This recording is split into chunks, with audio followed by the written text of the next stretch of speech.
자, 손배꼽 인사. 안녕하세요. 안녕하세요. 위클리의 무리정입니다. 이학범입니다. 오늘은요, 정말 날이면 날마다 네. 걷다니 동물 등록 자진 신고 기간과 관련된 얘기를 해보려고 하는데요.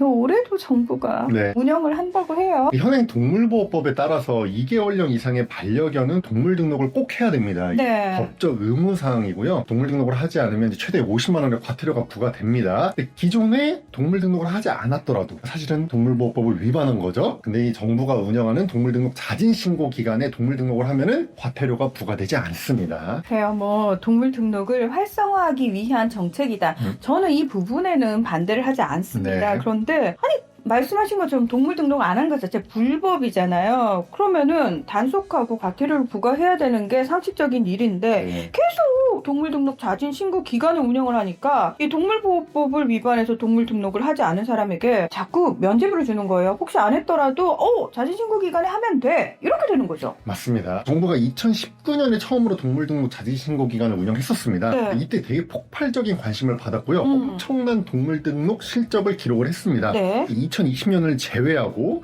2021년부터 올해 2025년까지 5년 연속 동물 등록 자진 신고 기간 운영을 확정을 했습니다. 지금 매년 이렇게 자진 신고 기간을 운영한 다음에 집중 단속을 하겠습니다라고 얘기를 합니다만, 이게 5년째잖아요. 이렇게 되면은 이게 그냥 매년 면죄부 주는 기간이 생기는 거다라고 딱 인식이 되거든요. 맞습니다. 예. 게다가 올해는요, 한 번도 아니고 2번이나 동물 등록 자진 신고 기간을 운영을 한다고 합니다. 맞습니다. 5월 1일부터 6월 30일까지 1차 자진 신고 기간을 운영한 다음에 네. 7월 한 달 동안 집중 단속을 하고요. 9월 1일부터 10월 31일까지 2차 동물 등록 자진 신고 기간을 운영한 뒤에 11월 한 달 동안 집중 단속을 한다고 합니다. 정부 홍보 자료를 보니까 아예 이 기간에 반려견 등록을 하면 과태료가 0원. 네. 말이 아다르고 오다른데 뭐 하는 겁니까? 사실 기존에 정말 법 잘 지켜가지고 동물 등록 반드시 해야지, 그거 불법이야 라고 딱 박혀 있었던 사람들한테는 정부가 나서서 이거 면죄부 주는 네. 이게 뭐지? 라는 생각이 들 수밖에 없거든요. 그리고 또 하나, 이 면죄부를 자꾸 주는 거 말고도 동물 등록 자진 신고 기간에 큰 문제점이 있습니다. 저희가 위클리벳에서 겁내 많이 말했어요. 맞습니다. 동물 등록 자진 신고 기간을 운영할 때마다 실효성이 없는 외장형 등록 비율이 늘어난다는 아주 큰 문제점이 있습니다. 실제로 2016년부터 2023년까지 동물 등록 현황을 보면요, 동물 등록 자진 신고 기간을 운영하지 않았을 때는 내장형 등록 비율이 모두 절반 이상이었는데요, 동물 등록 자진 신고 기간을 운영한 해에는 예외 없이 모두 외장형 등록 비율이 50% 이상을 차지했습니다.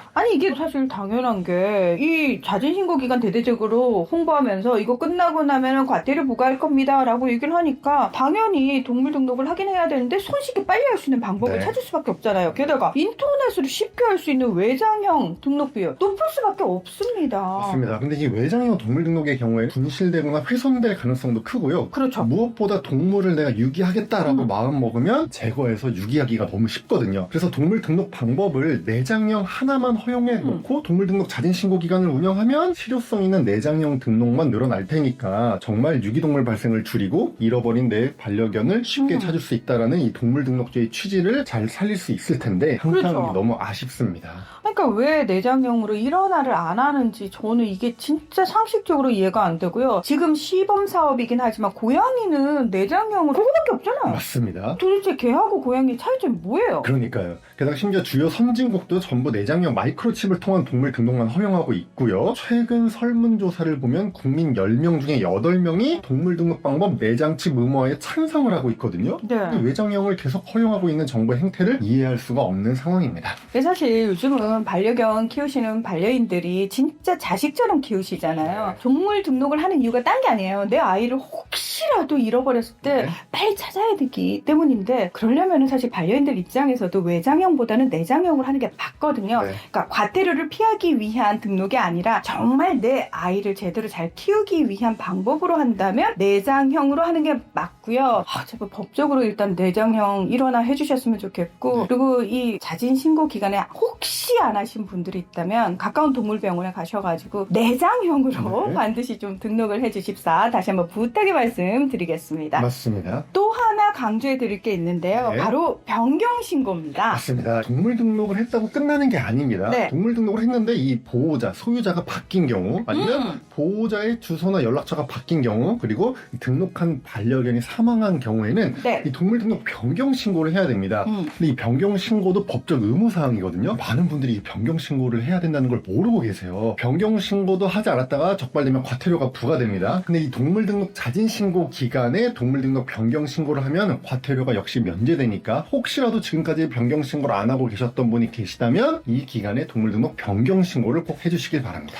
사실 오래 반려동물을 키우신 반려인들도 변경 신고에 대해서는 인식을 거의 안 하고 계신 게 맞아요. 맞거든요. 변경 신고 사실 또 우리 아이가 무지개 다리를 건넜을 때도 반드시 사망 신고 하셔야 되거든요. 맞습니다. 예, 근데 이런 것까지 잘 연결이 안 되더라고요. 국가동물보호정보시스템이라든지 정부24 사이트에서 온라인으로 이건 진짜 쉽게 하실 수 있으니까 요거 한번 챙겨보시기 바랍니다. 네. 오늘 위클리 벳은 여기서 마무리하겠습니다. 함께 해주셔서 고맙습니다. 감사합니다.